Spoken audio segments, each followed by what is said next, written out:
السلام علیکم ورحمۃ اللہ۔ پرانے زمانے میں ایک نیک آدمی تھے جن کا نام عبداللہ بن مبارک رحمۃ اللہ علیہ تھا۔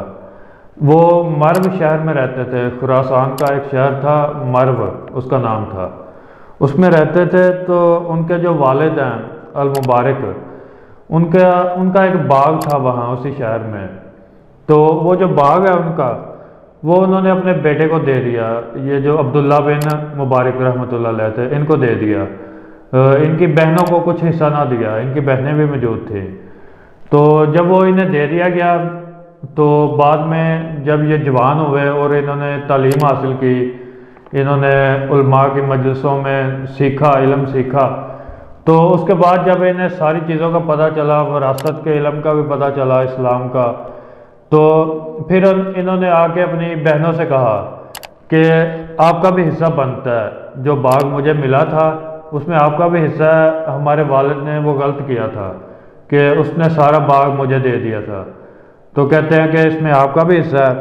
تو جب انہوں نے اپنی بہنوں کو کہا تو ان کی جو بہنیں ہیں وہ کہتی ہیں نہیں ٹھیک ہے، ہم نے یہ نہیں لینا۔ تو وہ کہتے ہیں نہیں، یہ آپ کا حصہ بنتا ہے وراثت میں، اس لیے آپ کا ہی حصہ ہے، آپ کو میں دوں گا۔ تو اور ساتھ کہتے ہیں کہ آپ ایسے کریں کہ اپنے باپ کو معاف کر دیں، انہوں نے غلطی کی ہے۔ تو انہوں نے کہا ٹھیک ہے، ہم اپنے باپ کو معاف کر دیتے ہیں۔ تو انہوں نے زبردستی ان کا حصہ جو ہے ان کو کہا کہ آپ کو ہی ملے گا۔ تو پھر ایسے ہوا کہ بعد میں جب ان کا بیٹا ہوا عبداللہ بن مبارک رحمۃ اللہ علیہ کا، تو اس کو یہ سارا جو باغ تھا یہ عطیہ کر دیا ان کی بہنوں نے، یعنی کہ اس بیٹے کی جو پھوپھیاں تھیں، تو انہوں نے عطیہ کر دیا، تحفے کے طور پہ، ہدیے کے طور پہ دے دیا۔ تو اب یہ ان کے بیٹے کا ہو چکا تھا، جو ان کا حصہ تھا ان کی بہنوں کا۔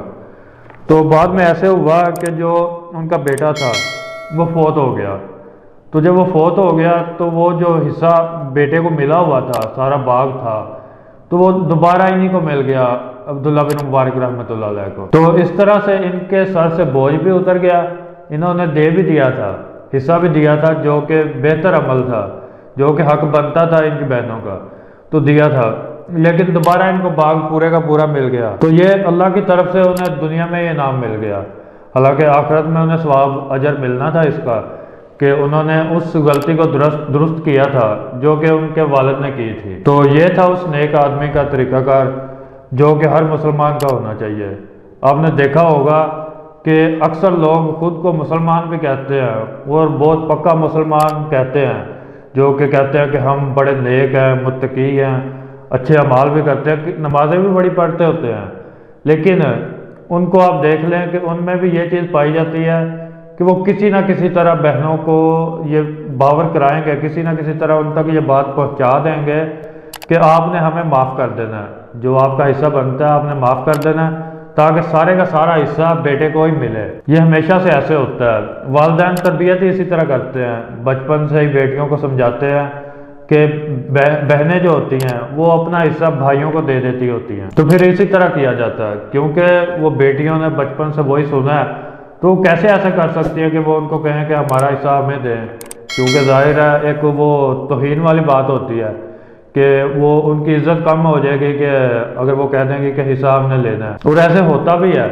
اگر کوئی بہن غریب ہوتی ہے، اس کا کسی ایسی جگہ رشتہ ہوتا ہے جو غریب ہے یا ان پہ برے حالات آ جاتے ہیں، تو وہ اپنا حصہ مانگتی ہے آ کے، تو کیا ہوتا ہے بعد میں حصہ اگر دیا بھی جاتا ہے، پہلے تو دیا نہیں جاتا، تو اگر دیا جاتا ہے پھر اس کے بعد کہا جاتا ہے کہ دوبارہ اس گھر میں نہیں آنا۔ اس بیچاری کو یہ کہا جاتا ہے کہ تمہارے لیے اب تمہارے بھائی مر گئے ہیں، یعنی کہ صرف وہ حصہ لینے کی وجہ سے اب وہ کہتے ہیں کہ اب تمہارے بھائی مر گئے ہیں۔ تو یہ ہوتا ہے ہمارے معاشرے میں خود کو مسلمان کہنے والے، جو کہ کہتے ہیں کہ ہم اپنے نبی حضرت محمد صلی اللہ علیہ وسلم کے پیروکار ہیں، ان کے امتی ہیں، ان سے محبت رکھتے ہیں، تو لیکن طریقہ کار کیا ہے، اپنے اعمال کس طرح کیا ہے کہ جن سے محبت رکھتے ہیں ان سے تھوڑی سی بھی مشابہت ہے ہی نہیں۔ ہمارے نبی علیہ السلام نے یہ ہمیں سکھایا تھا کہ ہم اپنی بیٹیوں کے ساتھ اس طرح کریں، اپنی بہنوں کے ساتھ اس طرح کریں۔ انہوں نے جو ہمیں وراثت کے اصول دیے تھے، اگر ہم ان کو فالو نہیں کرتے، ان کے طریقے پہ عمل ہی نہیں کرتے، تو پھر ہم امتی کس طرح کہلواتے ہیں؟ پھر ہم ان سے محبت کرنے والا خود کو کیسے کہتے ہیں؟ اگر ہم اپنے گریبان میں جھانکیں تو ہمیں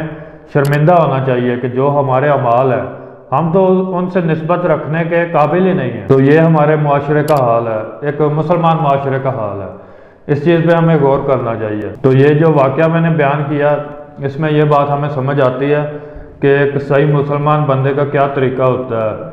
وہ صرف دولت کا لالچی نہیں ہوتا، جائیداد کا لالچی نہیں ہوتا، وہ اصولوں کو بھی دیکھتا ہے، اور وہ اس طرح کی چیز جس پہ اس کا حق نہیں بنتا ہوتا اس کو اپنے لیے ناجائز سمجھتا ہے۔ تو امید کرتا ہوں کہ اس ویڈیو سے کسی نہ کسی کی رہنمائی ہوگی، اور بھی اس طرح کی ویڈیوز لے کے آئیں گے انشاءاللہ۔